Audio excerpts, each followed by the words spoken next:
예, 오후 말씀을 시작하도록 하겠습니다. 오전에는 교회 외에 역사하시는 하나님의 능력은 예수 그리스도의 대신 죽으심을 통해서 우리에게 함께 하실 수 있었던 능력인데, 그 능력은 고난으로부터 얻어진 무궁한 생명의 능력이라는 거고, 고난으로부터 얻어진 무궁한 생명의 능력이 어떤 거냐라고 하는 것은 지혜와 계시의 정신과 마음의 눈이 열려야 알 수 있는 건데, 이론상으로 설명을 할 때는 사망 권세에서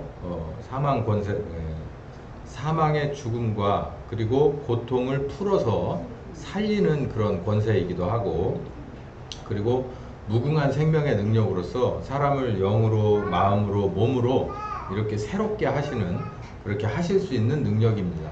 그 능력은 이 세상의 모든 주관자들의 그런 탑이시다. 그래서 그거 이상은 없는 그러한 권세와 능력이 우리 교회와 함께한다, 이런 말씀을 드렸습니다. 오늘은 오후에는 이제 두 번째 시간으로 만물 위에 위치하시는 교회 구조를 설명한 건데요. 이제 하나님이 정한 만물의 구조는 어떻게 되어 있느냐면, 여기 우리 봤듯이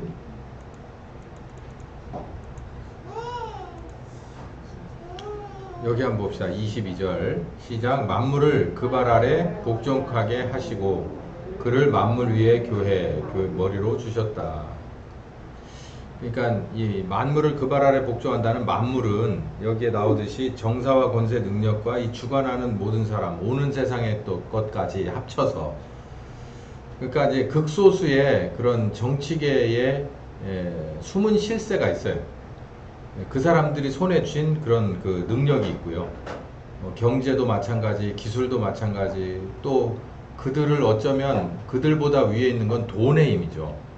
이런 것들을 손에다가 딱 쥐고 흔드는 그런 게 있습니다. 이게 유튜브적이라서 제가 딱딱 찍어서 몇몇 사람들을 얘기하면 아는 분들은 그냥 확 와서 닿겠는데, 그게 있어요. 그냥 우리가 생각할 때 이렇게 하면 요 구절을 쉽게 이해가 안 되는데요. 요즘 저기저기 막 돌아다니면서 그 창호 장사 있어요. 창호가 뭔지 아시죠? 창호 장사를 하면서 백신도 팔고 땅도 사서 농사도 짓고 하는 이런 일을 하러 다니는 그 회장이 하나 있어요. 그 사람을 보면은 아주 딱 알 수 있습니다. 이 세상의 모든 정사와 권세와 능력과 이것들을 주관하는 사람들, 이게 다수는 아니에요. 근데 이 사람들보다 그 위에 있는 건 아마 돈을 가지고 있는 사람들일 거예요. 이런 사람들이 가지고 있는, 손에 쥐고 있는 그 능력보다 뛰어난 이름으로, 모든 이름 위에 뛰어난 이름으로 이렇게 말하는 거예요. 그렇게 죽은 가운데서 살려서 하실 수 있는 능력을 가지신 하나님이 당신의 능력으로 이런 사람들보다 이름을 뛰어나게 해버리셨어요. 그리고서 구조를 딱 정확하게 해줬는데, 만물을 그 발 아래 복종하게 했다는 거예요. 이거 복잡하지만 제가 역사를 들어서 설명을 하면 이제 앞뒤가 딱딱 맞게 됩니다. 그리고 그 만물 위에는 교회를 두셨습니다. 교회 머리는 예수님이죠. 이게 굉장히 중요한 구조인데요. 이 교회 구조요. 이 만물 그 발 아래 복종케 했다. 그러니까 예수님의 발 앞에 십자가에 죽으신 당신의 아들 나사렛 예수, 부활하신, 그리고 보좌 우편에 앉으신, 그리고 오는 세상과 가는 세상의 모든 이름들 위에 뛰어나신 그 이름 가지신 그분, 그렇게 하실 수 있는 그분의 능력이 만물을 그 발 아래 복종하게 해버렸다는 거예요. 요거를 제가 오늘 설명드리려고 하는 겁니다. 그래서 그를 만물 위에 교회, 그리고 또 교회 위에 머리로 두셨다. 그러니까 모든 만물이 여기 이렇게 바닥에 있으면 그 만물 위에 교회가 이렇게 세워졌는데, 교회의 지체는 우리고, 그리고 그 머리는 이 모든 권세, 하늘과 땅의 권세, 하늘의 권세, 땅의 권세를 다 받으신 예수님이 쥐고 계시다, 이런 얘기입니다. 자, 그 능력을 받은 것을 이제 오전에 설명을 드렸고, 능력이 어마어마하시다는 얘기예요. 자, 그러면 만물 위에 위치한 교회, 하나님이 정한 구조입니다. 만물 위에 교회, 교회 위에는, 교회의 머리는 예수님.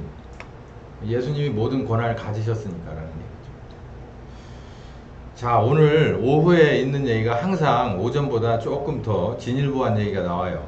잘 들어보세요. 창세기 2장 8절부터 14절에는 에덴 동산에서부터 이렇게 물이 나와서 네 강의 그런 시초를 하게 됩니다.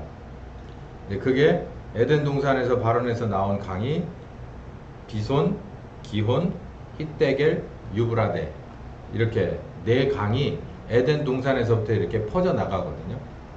한강의 발원지가 있고 금강의 발원지가 있어요. 이게 어마어마한 금강 한강이 어마어마한 그런 넓이와 수량을 자랑하지만, 그러나 그 발원지는 사실 보잘것없는 하나의 그런 그 조만한 그 우물이거나 용소거나 막 그런 식의 물이 이렇게 솟아오르는 그런 조그만한 데서 이제 또 합쳐져서 결국은 이렇게 크게 돼 가는데요. 이제 에덴에서도 그랬다는 거예요. 그러니까 그냥 지리적으로 보면은 에덴 동산이 조금 높은 게 맞고, 밑에서 위로 물은 흐르는 게 아니니까, 위에서 아래로 흐르니까 에덴 동산이 지대가 좀 높은데 거기서 물이 생각보다 많이 나왔고, 에덴 동산의 지대에서 네 방향으로 물이 흘렀다는 거예요. 강이. 그래서 여기 보니까 네 강이 에덴 동산에서 발원했다라는 거예요. 강이 에덴에서 발원했다. 동산을 적셨다. 당연하죠. 동산을 먼저 적시죠. 에덴 동산을 먼저 적시고, 그리고 남은 것이 어디로 가느냐면 네 근원이 돼갖고, 하나는 비손강이고 기혼강이 히데겔 유브라데인데, 그 강물이 지나가니까 발원해서 비손이라는 방향으로 흘러갔을 때 어떤 효과가 났느냐면, 그 비손이라고 하는 이름이 붙은 이게 왜냐면은 금이 나는 거예요. 금이. 여러분, 강과 금이 무슨 소용이 있느냐라고 하겠죠. 그런데 우리나라는 그런 데가 거의 없지만, 이런 큰 산지가 있고 깊은 산지가 있고 아주 태고적 신비가 살아있을 만큼 손이 거의 안 간 데는 이렇게 물이 흘러서 굽이치는 곳 사이를 보면 그 금이 있습니다. 사금이라고 얘기하죠. 그래서 뭐 서부 영화 이런 거 보면 사람들이 막 이런 쟁반 같은 데다 막 이렇게 하잖아요. 그 강도 떼들이 막 우글우글거리고 하는 것이, 그게 금이 그런 식으로 이렇게 속에 들어있던 금이 물로 인해서 위로 이렇게 거슬러 올라올 수 있고, 이렇게 옆으로, 여기도 가보세요. 물이 막 지나갔잖아요. 그럼 깨끗한 모래들이 가는 모래는 가는 모래대로, 굵은, 그리고 자갈은 자갈대로 이렇게 있어요. 그거 아주 잘, 신기하게 어떻게 그렇게 구분되는지 몰라요. 정말 일정한 크기로 가는 모래, 중간 모래, 그 다음에 가는 자갈, 큰 자갈, 이렇게 해서 쫙 있는 것을 볼 수 있어요. 물이라는 게 그런 거예요. 근데 이 비손이라는 곳에는 금이 내재해 있던 것 같아요. 근데 물이 지나가니까 거기에서 이제 막 금들이 이렇게 큰 금, 작은 금, 뭐 사금 해가지고 이렇게 금이 이렇게 위로 솟구쳐 오른 거죠. 그러니까 물이 지나가지 않았으면 흙에 덮여 있거나 산에 덮여 있을 텐데, 그 물이 지나감으로 인해서 드러나는 거예요. 여기에 신비가 있는 겁니다. 어디서부터 발원됐다고요? 하나님이 계신 곳 에덴 동산에서부터 물이 나와서 효과를 그렇게 준 땅 하나가 비손이라는 거예요. 그래서 이 강 이름을 비손이다 이렇게 이름하고 있고, 기혼이라고 하는 곳은 여기 보니까 구스라고 했는데요. 구스는 아프리카를 말합니다. 아프리카 쪽으로 방향을 져서 흘렀는데, 이 강이 흐르는 곳마다 아주 비옥한 땅이죠. 히데겔은 아수름은 저기 이라크 쪽을 말하고, 유브라데, 그러니까 아마도 이 히데겔과 유브라데는 지금도 똑같은 유브라데고, 히데겔은 그 메소포타미아 문명을 만들어낸 그런 강을 말하는 건데, 이게 이제 전부 에덴 동산에서 발원했다. 그래서 이제 지리학자들이 이게 어딘지 찾아보려고 난리를 내고, 여기 있네 저기 있네 말은 많은데, 전 그런 거는 별로 관심이 없어요. 왜냐면 하나님은 제게 있으니까 거기 안 계시고 여기 있거든요. 그 발원지가 어디 있겠죠. 근데 중요한 건, 신약의 사람은 하나님은 여기 있다 저기 있다 하는 게 아니에요. 영이시라서 우리와 함께 한다고 그랬어요. 그러니까 나와 함께 하신다 하면, 임마누엘 하면 끝나는 거예요.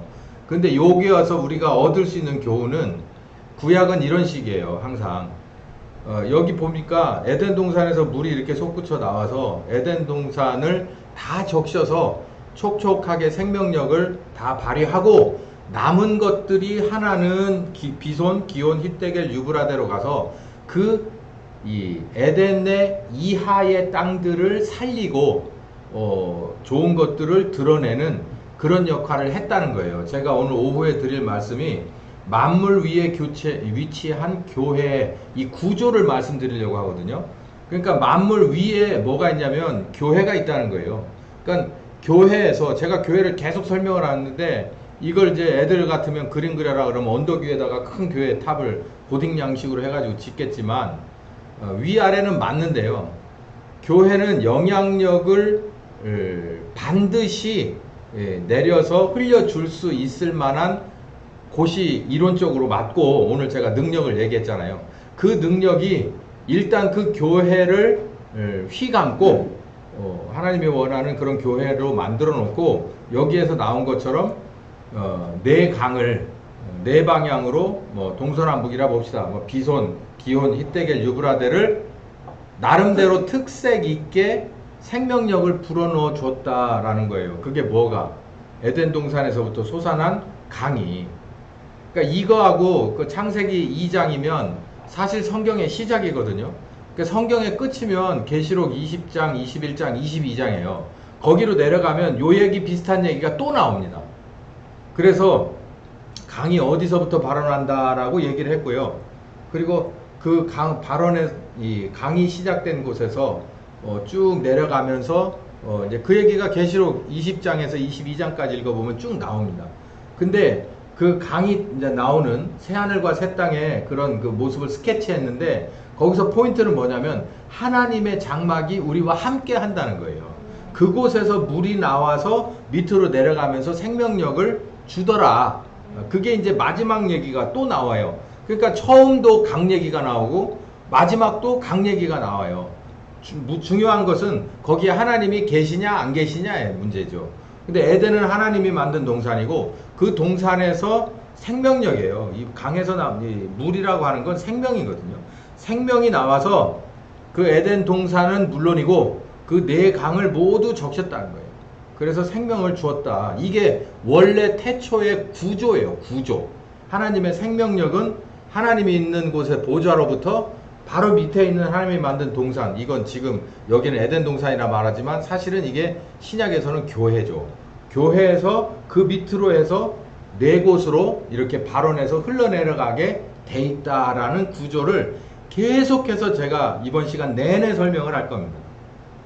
민수기 2장 1절부터 2절 보면 여기 지금 사파가 나왔는데 저 중간에 있는 저거는 회막이에요. 회막. 그러니까 이동식 성전을 말해요. 그러니까 저기 안에는 이제 들어있을 만한 게 다 들어있죠. 저 안에 성소, 지성소. 제가 언젠가 저 구조도 말씀드렸잖아요. 저 안에 여러 가지가 있지만 가장 중요한 것은 법궤가 들어있어요. 이 십계명이 딱 들어있고 뭐 거기에 뭐 이런 거 저런 거 들어있습니다. 뭐 거기에 들어있는 것에 관한 것은 찾아보시면 나오는데 또 그걸 또 막 의미를 찾아서 부여하고 얘기를 하는데요. 그냥 구약시대고요. 구약시대는 여기 이거예요. 그러니까 구약을 보는 눈은 이렇게 보시면 됩니다. 회막이, 그러니까 이동식 성전이 다른 말로 십계명이 들어있는, 하나님이 직접 말씀하시고 사실은 직접 썼거든요. 새겼는데 나중에 이제 모세가 다시 대피를 해서 새기지만 하나님의 말씀이 정중앙에 위치를 해요. 여기 보세요. 여기 이스라엘이 12지파가 이렇게 뺑 둘려서 하나님이 이 무슨 지파 이렇게 오른쪽 왼쪽 동서남북 이렇게 다 나눠졌거든요. 그렇게 해놓고 중간에 뭐가 들어가냐면 회막이 들어가는 거예요. 그러니까 하나님이 정중앙에 있고 거기에서 영향력이 사방 동서남북으로 퍼지는 거죠. 아까 강도 하나님이 에덴에 있고 에덴에서 발원한 것이 에덴을 적시고 그 다음에 동서남북의 강줄기를 이루었다. 그런 것처럼 이것도 마찬가지예요. 하나님이 이스라엘의 정중앙에 계시고 그리고 이게 동서남북 12지파 모두에게 하나님의 원하시는 영향력이 다 그렇게 펼쳐져 나가는 거예요. 불기둥도 구름기둥도 만나도 메추라기도 또 방향도 일어서고 앉음도 이 하나님의 장막에서 결정되는 거예요. 구조가 그래요. 자, 이제 율법 시대로 넘어옵니다. 아까는 지금 출애굽 시대잖아요. 이게 출애굽 시대는 이제 회막 시대라고 보고, 이 성전, 이동식 성전을 중심으로 불기둥, 구름기둥이 움직이면, 모세가 움직입시다 그러면 동서남북으로 이렇게 옮겨서 이제 다녔거든요. 그러니까 이 회막이 가는 곳이, 이동하는 곳이 이스라엘의 그 다음 정착지인 거예요. 이제 그런 시대가 있었다면 이제는 율법 시대가 돼요. 이스라엘이 이제 그 가나안 지방을 정복해서 들어가잖아요. 그래서 거기다 이제 완전히 깊은 말뚝을 받고 거기에 이제 성전을 짓고, 이제 이동식이 아니라 고정식 성전을 짓고 그 안에서 이제 생활을 하는 거예요. 12지파가 땅을 나눠 갖고 그리고 이제 사는데, 그때는 뭘 가지고 살았냐면 성전 중심이기도 하지만 율법 중심의 사회였어요. 그러니까 신명기 6장 6절에서 9절은 이게 이스라엘의 교육적 사명을 말하거든요. 국민 교육 헌장이 있듯이 이스라엘 교육 헌장이 여기 있어요. 그 얘기인데, 이 얘기는 무슨 얘기냐면, 오늘날 내가 너에게 명하는 이 말씀을 너는 마음에다 새겨라. 성전 중심이라기보다는 이제 마음속에 있는 율법 중심, 그러니까 율법 중심 시대가 된 겁니다. 모세가 말하는 거예요. 내 자녀에게 가르쳐라. 그러니까 너뿐만 아니라 네 가족 모두의 마음속에다가 이 말씀을 새겨라 라는 거예요. 잊어버리지 말고 기억하고 너희들의 생활 습관과 가치관이 되라, 이 얘기죠. 그러니까 율법 중심 시대죠. 그러니까 저도 기억납니다. 이거 가지고 어떤 신학교 교수 하나가 유대인의 교육 방법론이라고 해서 몇십 년을 울거먹기도 했어요. 그래가지고 막 이걸 가지고 책도 쓰고 막 이렇게 한다고 해서 진짜 그 갖고 와갖고 손에도 이렇게 맸어요. 이렇게 손 시계처럼 생긴 거 이렇게 하고 여기다도 이렇게 해요. 랍비들처럼. 그렇게 해서 개신교 강의를 하는 분이 그렇게 했던 기억이 나요. 저 그거 봤거든요. 오래된 얘기네. 제가 신대원 다닐 때니까. 그 참 우스꽝스러운 거예요. 그 도대체 무슨 퍼포먼스인지 모르겠는데 핵심은 그거예요. 여기다 이렇게 매라는 얘기는 네 머릿속에다가 기억하라는 얘기고, 여기다가 차라는 건, 여러분 시계 어디다 차요? 여기다 차요. 왜 그럴까요? 제일 보기 편하니까 그래요. 제일 보기 편하니까. 네가 뭔가를 행동하기 전에, 그러니까 지금 몇 시지를 먼저 봐야 내가 일어날지 앉을지가 결정되잖아요. 그러니까 여기다가 매라는 거예요. 네 머릿속에 철칙으로 삼으라는 얘기고, 문설주에다 새기라는 것은 내가 오늘도 나가는 이유가 뭐냐, 들어올 때 똑바로 살았냐, 이걸 보라는 얘기고, 핵심이에요 그게. 그래서 그 뭐냐면 율법을 그렇게 하라는 거죠. 내가 너희에게 가르쳐 준 것을 너희의 삶의 지표로 삼으라. 들어가든지 나가든지 앉으나 일어서든지 그렇게 해라는 얘기니까, 이제는 이 고정된 성전은 이제 예법을 행하러 가는 데고, 예법을 행하러 가는 데고, 우리 속에는 이 당시에 이스라엘에는 우리 속에는 하나님의 율법이 여기 있어. 1계명, 2계명, 3계명. 이거는 이렇게 하란 말이고 이건 저렇게 하란 말이니까 나는 최고의 우선순위와 가치를 여기에다 두고 이렇게 살아야지. 안식일 때문에 나는 다 일은 하지만 안식일에는 쉴 수 있도록 미리부터 준비해야지. 이런 식으로 이 시스템을 만들어서 그 삶이 옳다는 것을 증명해 가면서 네 가족을 그렇게 가르치고 관리하면서 살다가 죽으란 얘기예요. 그 얘기예요, 이게. 그러니까 율법이 하나님이 명하신 그 율법이 그 사람들의 마음속 중간을 꽉 잡고, 그리고 그 사람의 동서남북을 다 율법이 좌우하는 거죠. 그래서 율법 중심 시대. 그러니까 잊어버리셨을 것 같은데, 아까 만물 위의 교회 머리는 예수님이라는 이 구조를 설명하고 위아래를, 우선순위를 설명하기 위해서 이스라엘의 역사를 가져왔어요. 창세기의 역사와 이스라엘 역사를 지금 가지고 가는 거예요. 조금 더 가봅시다. 이제 이런 그 모세 같은 걸출한 그런 선지자가 살아있을 때는, 뭐 엘리야 같은 걸출한, 또 군데군데 나왔던 선지자들이 살아있을 때는 율법 중심이라는 게 나름대로 아주 건전하게 그 이스라엘을 지배했어요. 그런데 이게 항상 있는 건 아니고 뜨문뜨문이에요. 우리나라의 역사를 봐도 진짜 자기의 모든 것을 아끼지 않고 사심없이 던져버린 그런 정치 지도자나 그런 여러 지도자들이 매일같이 나오지는 않아요. 뜨문뜨문 꼭 필요할 때. 난세의 영웅을 내거든요. 여기도 마찬가지예요. 영웅이 사라진 시대 다음은 암흑 시대예요. 그래서 이때는 다시 성전 중심 시대로 돌아갑니다. 그러니까 아까도 그 이동식 성전 회막 중심 시대가 있었잖아요. 그때는 율법이라고 하는 것에 관해서 얘기할 필요가 없었어요. 이스라엘에 모세라고 하는 선지자가 항상 있었고, 그리고 이들은 항상 이동 중이었거든. 그러니까 모세라고 하는 사람 자체가 율법과, 그러니까 하나님과 이스라엘의 그런 제사장 노릇을 했던 상황이고, 아주 중앙 선지자 노릇을 했기 때문에 이스라엘은 순종하면서 따라가기만 하면 되는 때지만, 이제는 가나안 정복이 되고 나선 모두가 다 개개인에게 자유가 주어지니까, 하나님과의 자유가 주어지니까 율법 중심을 심어줬던 건데, 문제는 계속해서 율법 중심이 잘 갔어야 돼요. 근데 그렇지를 못하고 암흑 시대가 오는 거예요. 왜 암흑이냐면 사람이 이래요. 봐요. 율법 중심의 얘기를 한번 다시 볼까요? 여기에 보면 하나님의 사랑과 모세의 헌신이 들어있습니다. 보세요. 이게 쉬울까요? 저게 쉬울까요? 예를 들면 모세가 이 위치에서 여기 딱 여기쯤에다가 제일 좋은 천막 하나를 치고 12명 그 지파의 대장들, 그러니까 지금으로 말하면 뭐라 그럴까, 도지사, 국회의원들을 모아. 하나님 이렇게 하라고 하셨으니까 오늘 일어나가지고 오늘부터 준비해서 내달 1일 날은 북쪽으로 한 10마일 갈 거야. 그러니까 준비시켜. 이게 쉬울까요? 아니면 모두에게 율법의 사람이 되라 그래 놓고 모세는 나서지 않는 게 쉬울까요? 모세가 나서는 게 쉬워요. 리더 하는 데는 모세가 나서는 게 그냥 쉬워요. 야, 좌해, 우해, 앉아, 일어서. 니들은 따라오기만 해. 근데 여기 모든 권한을 누구에게 준 거예요? 하나님과 너희들 사이에 이루어지는 일이다. 이 얘기거든. 근데 여기는 다시 누가 이걸 뺏어왔냐면 이 안에 들어있는 사람들이 하나님과 너희 사이에 우리가 껴있어 라고 해서 싹 그 권리를 빼앗아 간 겁니다. 그러니까 암흑시대라고 하는 거예요.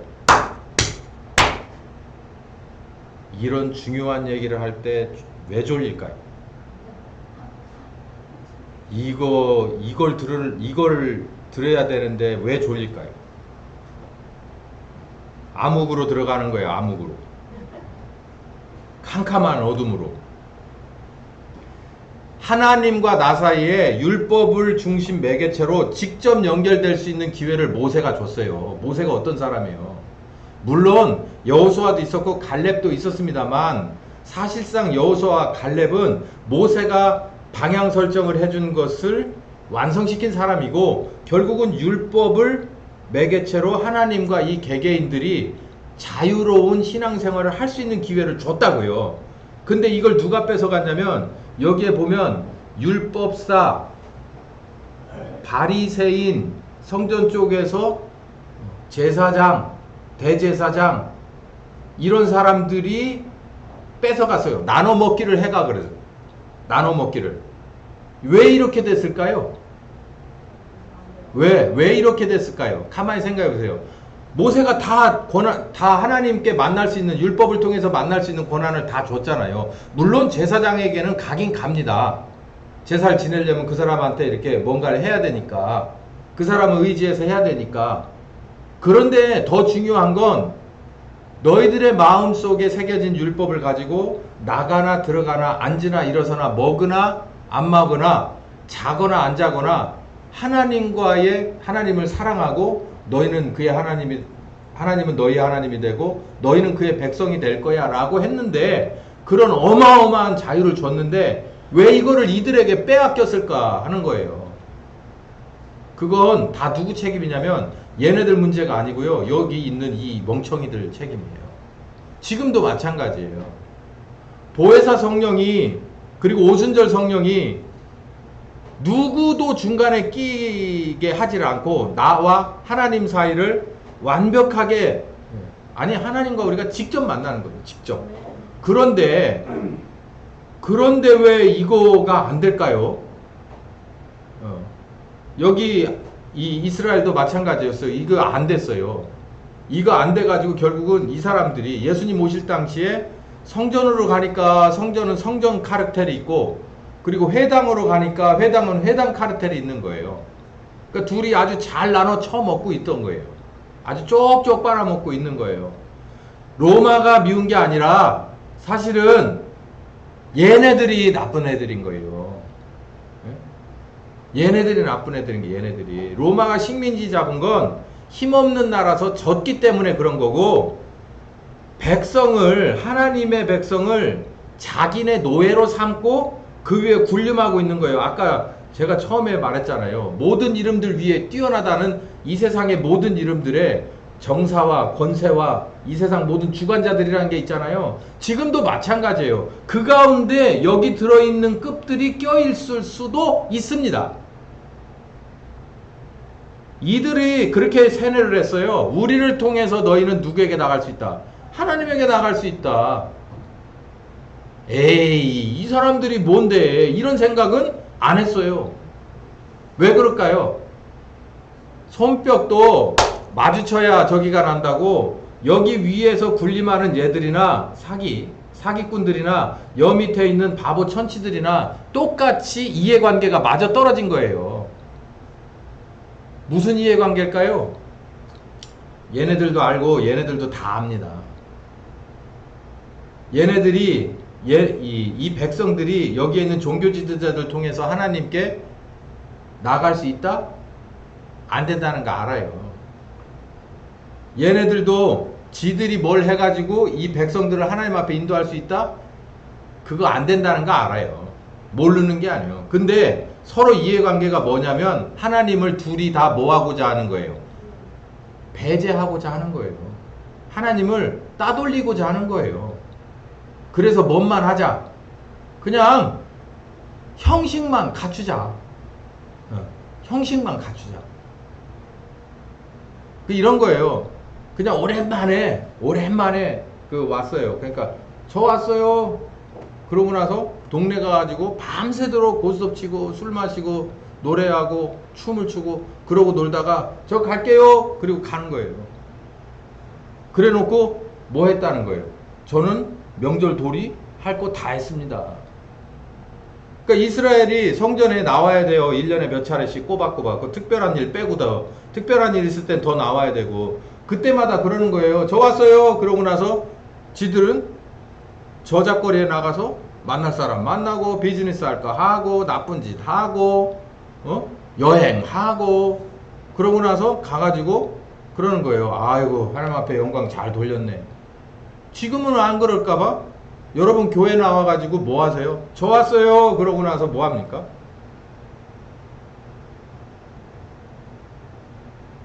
그러니까 이게 이해관계가 맞아떨어지는 거예요. 여기에 있는 윗줄에 서 있는 이 잘 차려입은 이분들은 그런 거예요. 그냥 최대한 거룩하게 하는 거예요. 모양이라도 내야 되니까. 이게 암흑시된 거예요. 자기들 스스로가 자기의 자유를 가져다 바치고 이 사람들은 그거를 가지고서 같이 사기 쳐먹고 노는 거예요. 제가 좀 언어가 거칠어 죄송합니다만 맞습니다. 이제 좀 내려가 볼까요? 이제 신약시대로 가봅시다. 신약시대로 가니까 오순절 성령 오셔가지고 사도행전이 끝날 때쯤 돼서 사실상 교회 전성기는 거기서 순수성은 거기서 슬슬 이제 기울어가기 시작을 해요. 그래서 이제 이 300년대로 넘어가면서 이제 교회를 공인하고 지하에 있던 교회를 이제 양성화시켜서 지상으로 끌어올리고 재산권과 자율권과 예배 권한을 주기 시작하고 나중에는 로마 자체가 자기네 국교로 기독교를 삼습니다. 여기 나와 있는 게 이게 로만 카톨릭의 수장이고 이쪽에가 이 러시아 종교회거든요. 이게 둘로 나눠졌잖아요. 여러분 교회 역사를 보면 이 캐톨릭들이 둘로 이렇게 나눠졌는데 뭐 이렇게 이게 무슨 일종의 정치적인 쇼죠. 둘이 절대 하나 못 될 거예요.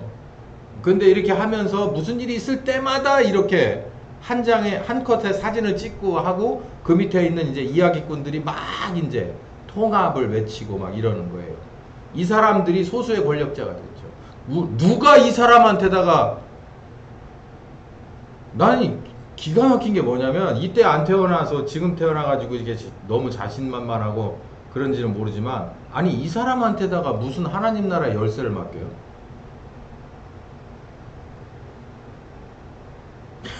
참나 사람이에요. 사람. 여기 마태복음 16장 16절에서 19절 이 교환권은요 하나님 나라의 열쇠를 주었다고 주장을 하거든요. 그게 여기 나오는 거예요. 베드로가 신앙 고백을 잘했어요. 그리고 나니까 예수님이 칭찬하면서 그랬어요. 내가 너에게 이른다. 너는 베드로다. 내가 이 반석 위에 교회를 세울 텐데 음부의 권세가 이기지 못할 거다. 그리고 내가 너에게 천국 열쇠를 주는데 뭐 이렇게 얘기를 해요. 그러니까 이 베드로가 이 교환권이 베드로부터 내려온다고 보고 천국 열쇠를 받았어? 천국 열쇠를 준다는데 천국 열쇠 어디 있어? 쇠로 만든 열쇠 아니었나 보네. 그럼 도대체 천국 열쇠가 뭐야? 그러니까 온갖 예식이 천주교 안에는 어마어마하잖아요. 어마어마하잖아. 어마어마. 이 사람들의 기도문을 보면 진짜 어마어마하게 많습니다. 왜 그럴까요? 천국 열쇠 가진 사람들답게 시스템을 복잡하게 만들어야 되거든요. 거기에 비하면 교회는 우리 교회는 아주 극도로 심플합니다. 딱 하나예요. 임마누엘 끝. 시작도 임마누엘, 끝도 임마누엘. 끝. 거기에 목사가 개입할 필요 없어요. 그 누구도 누구의 신앙에 개입할 자유가 없어요. 필요에 따라서 아주 작은 꼭 필요한 부분만 터치해 줄 뿐이지 나머지는 여러분과 하나님 사이에서 벌어지는 일입니다. 근데 이 사람들이 이거를 가지고 아까도 말씀드렸듯이 이 사진에서 손뼉이 마주쳐요.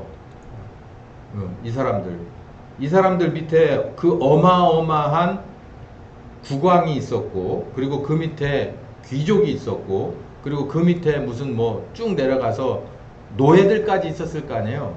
모두 이 사람이 관장을 하잖아요. 천국 보내고 안 보내고.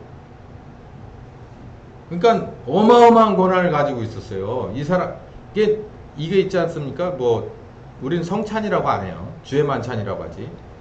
이거를 먹지 못했어요. 그러니까 뭔가 이렇게 벌칙을 줄 때 성찬에 한 달 참여하지 못합니다. 이런 벌칙은 어마어마하게 큰 거예요. 왜냐하면 그 한 달 내에 내가 만약에 여러 가지 이유로 죽으면 어떻게 되는 거예요? 어디 가야 돼? 하나님 나라 못 가는 거예요. 그러니까 이제 몸살이를 하고 이제 벽장 안에 숨어 있어야 되나 어쩌나 하여간 그런 우스꽝스러운 일을 전혀 꺼리낌 없이 버리고 그보다도 더 심각한 일들을 안으로 밖으로 많이 만들어내면서도 이렇게 좋은 옷을 입고 지금까지도 자기들의 뭔가를 구축하면서 절대 흔들릴 생각이 없어요. 세상 정치에도 많이 예나 지금이나 관여하고 있습니다.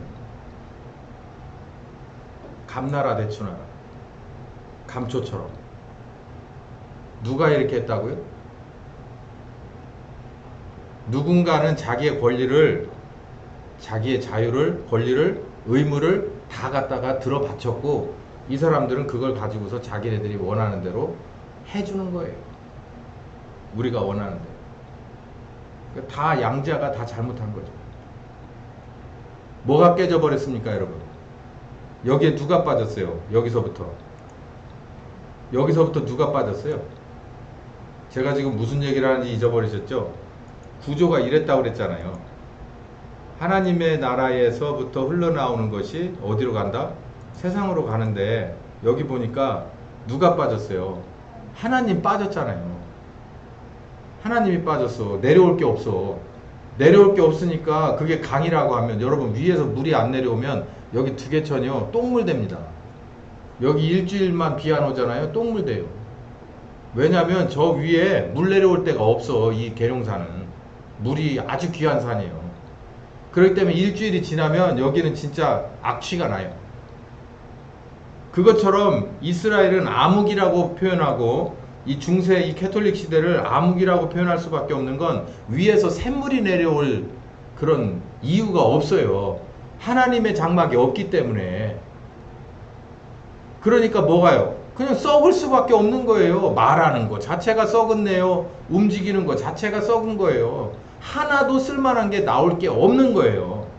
구조 자체가 하나님 없는 곳에서 자기네들끼리 꿍짝을 한 거니까.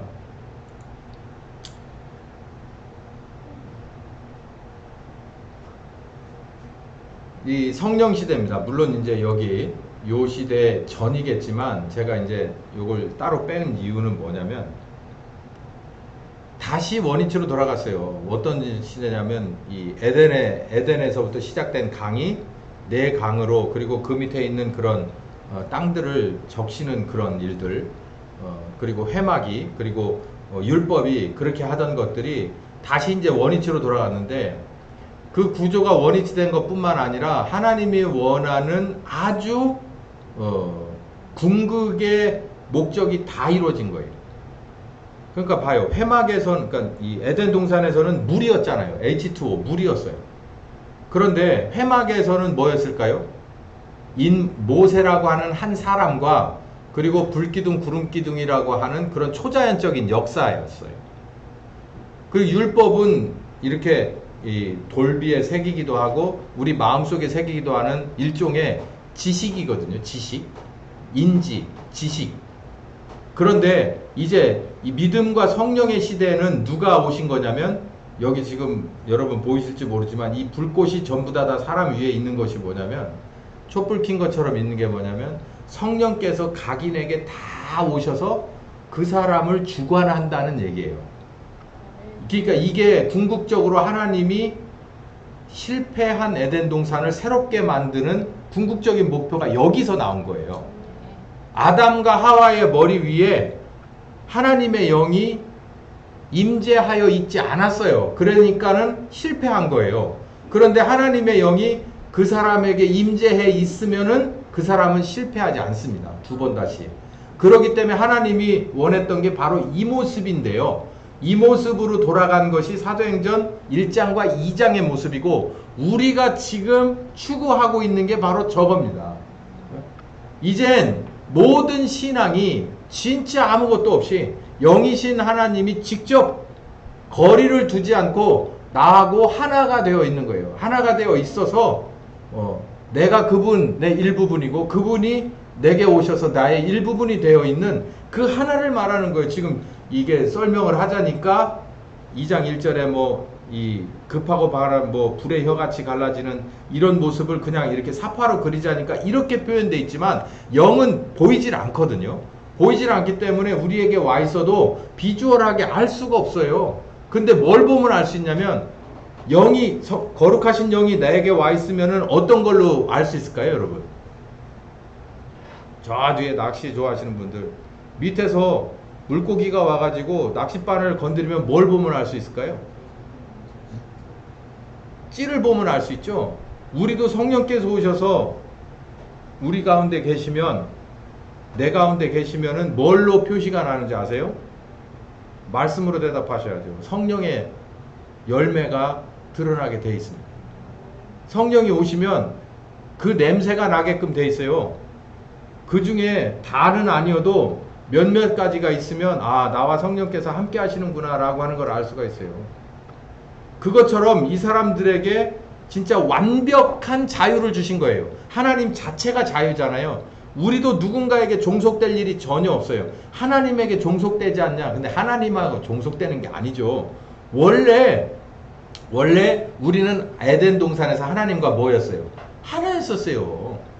그렇기 때문에 지금 우리는 이렇게 타락한 그런 세상 가운데서, 타락한 죄 가운데서, 이 세상 가운데서 살지만 성령님이 오셔서 사실상의 에덴을 이루면서, 하나된 에덴을 이루면서 나와 이 죄악된 세상, 한시적인 세상을 같이 살아가는 거예요. 정확하게 정의를 내리자면 그 시대가 열렸어요. 근데 이게 유명하게 열린 게 아니라 베들레헴에서 그리스도가 오셨고, 그리고 대단히 이스라엘로는 의미가 있는 도시지만 예루살렘의 어느 한 마가의 다락방에서 이 하나님의 전 우주적인 궁극적인 목표가 실현된 거예요.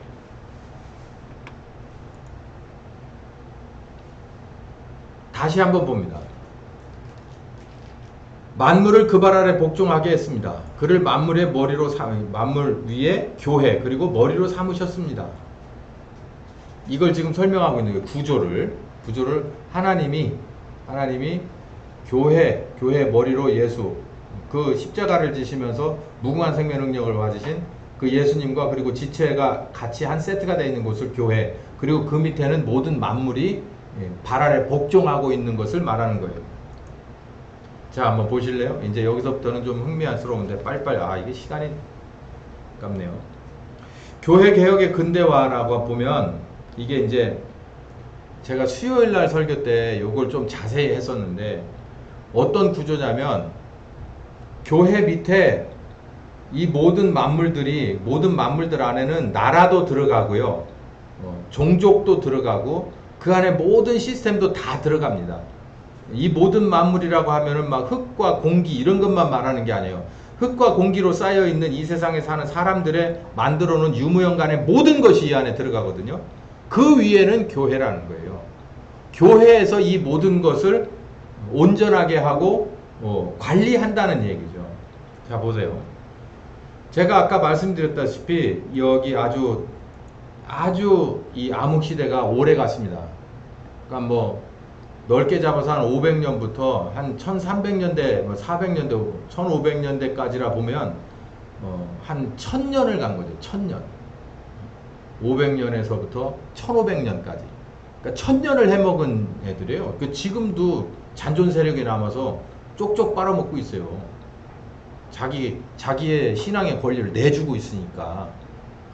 이거 벌써 망해야 될 집단인데 이건 아마 예수님 오실 때쯤 망할 것 같아요.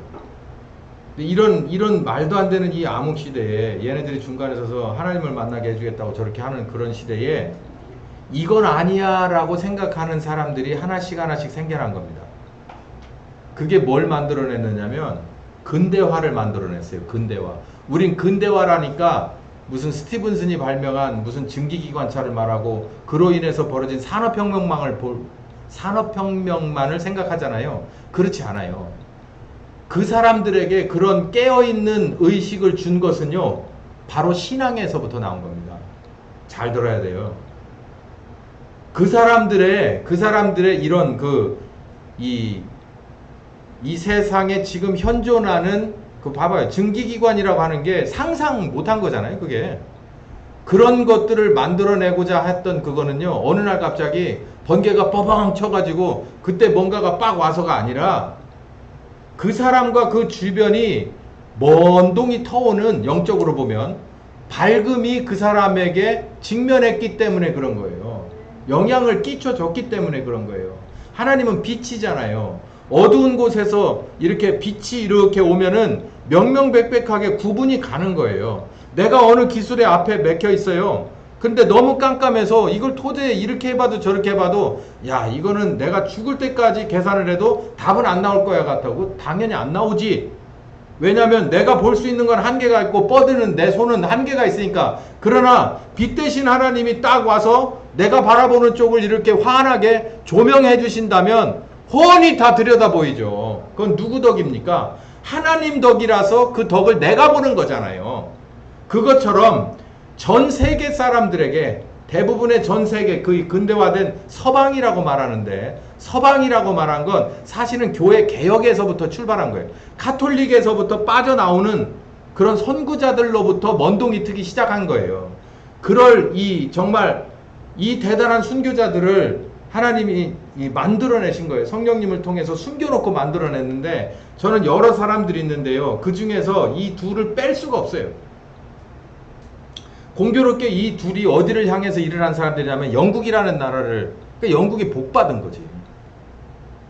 뭐 지금이야 저렇게 다 찌그러져 가지고 다시 만들어야 될 상황이 돼버렸지만 영국 하면 어딥니까? 여러분 스페인 하면 어디예요? 스페인은 캐톨릭이잖아요.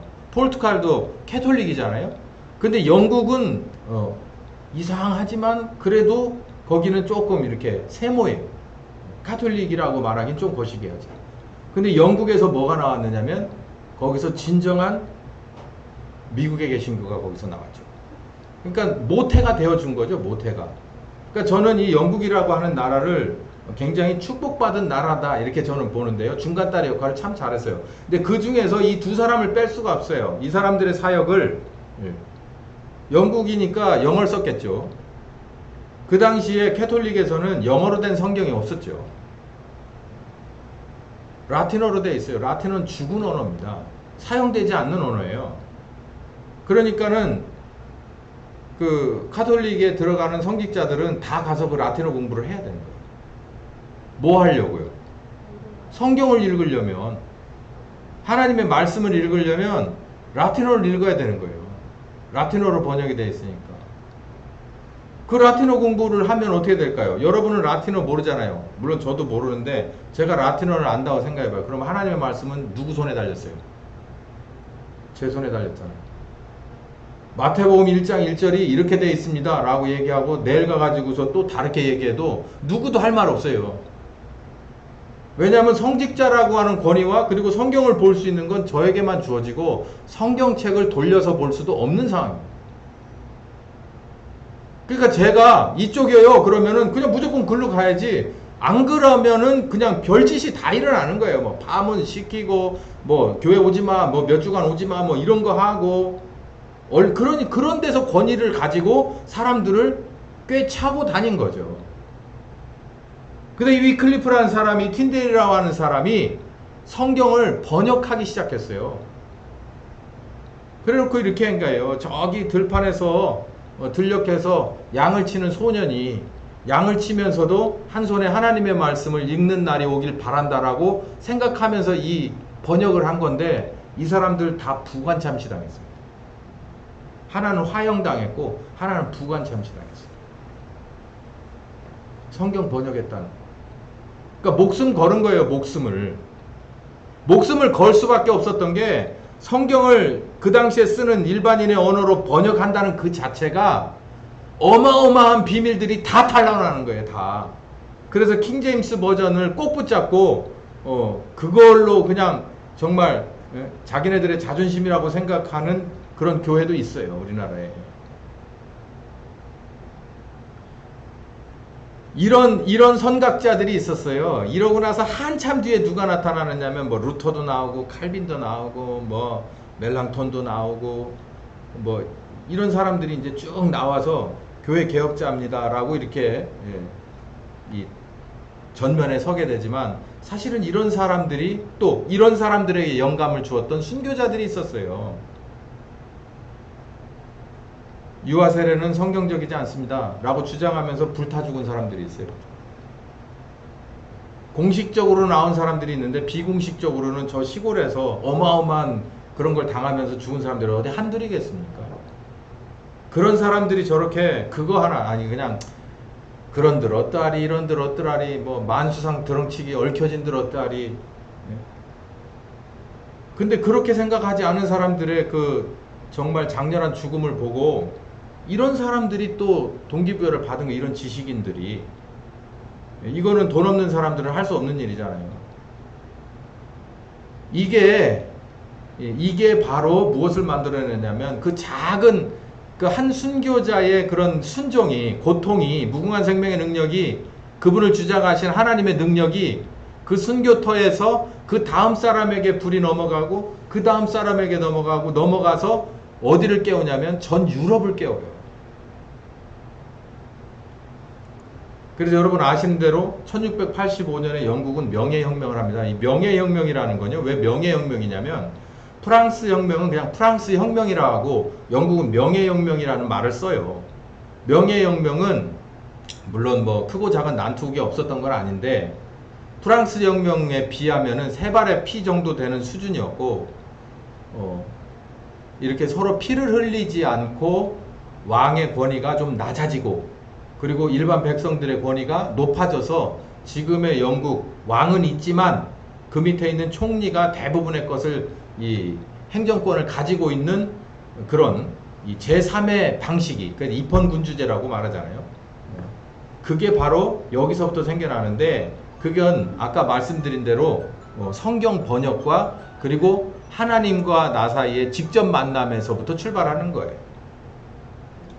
이 명예혁명이 결국은 어디로 이어지냐면은 미국의 독립전쟁으로 이루어집니다. 그래서 이 미국의 독립전쟁이 일어나면서 이 안에서 최초로 국교가 없는 나라, 그러니까 미국은 몇 가지 중에서 최초인데요.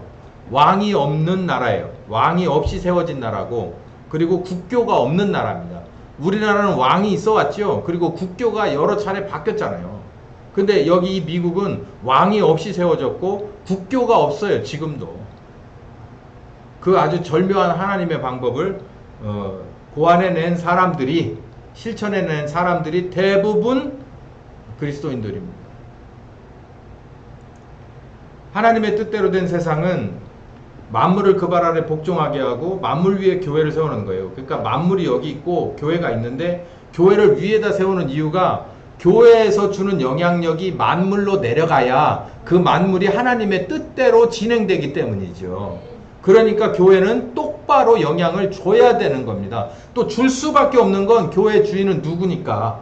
교황이 아니고 바리새인이 아니고 그리고 제사장이 아니고 그냥 생명력이 없는 율법이 아니고 그냥 회막의 텐트가 아니고 누구냐면은 오늘 오전에 말씀드린 모든 죄를 지고 십자가에 죽으신, 순종을 배우신, 고난으로 순종을 배우신, 그리고 지존하신 그 파워가 살리시고 보좌 우편에 그리고 무궁한 생명의 능력을 위임하신, 바로 그게 교회의 머리이기 때문에 좋은 영향력을 줄 수밖에 없어요.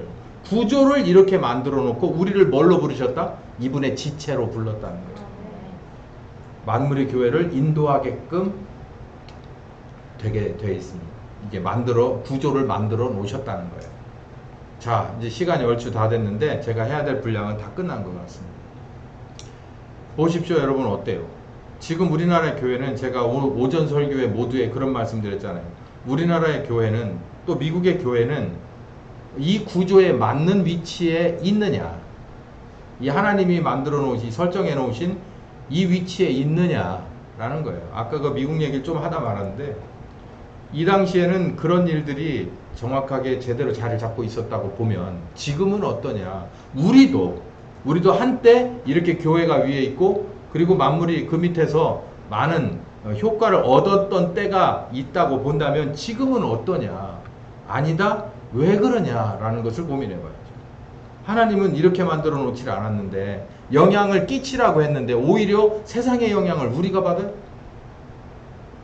세상에 들어온 영향이 교회를 침범해 들어와?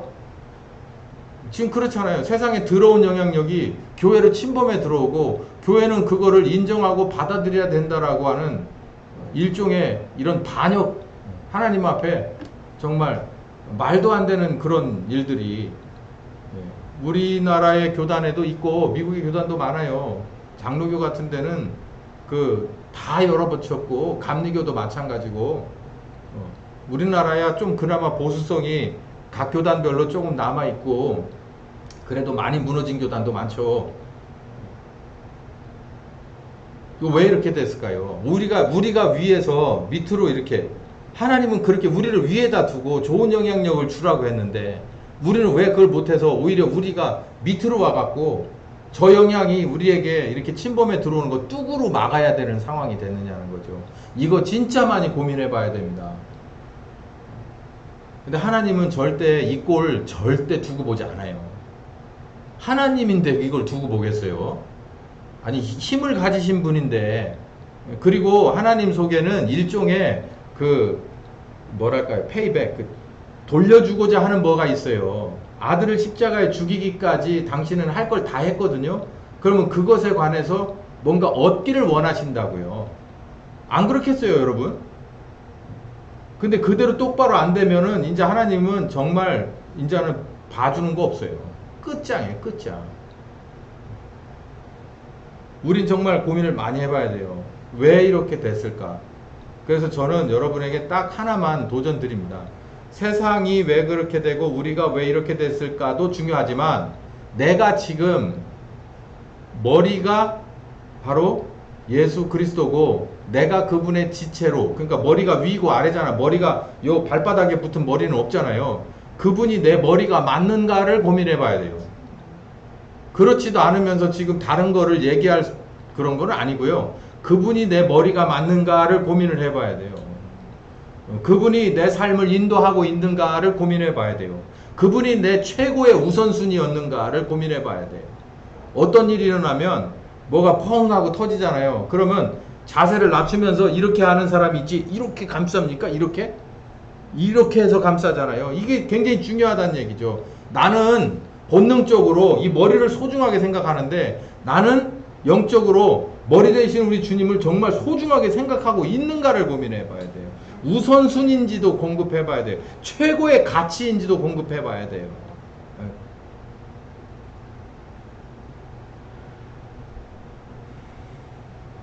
네. 다음 시간에 이제 결론은 교회다.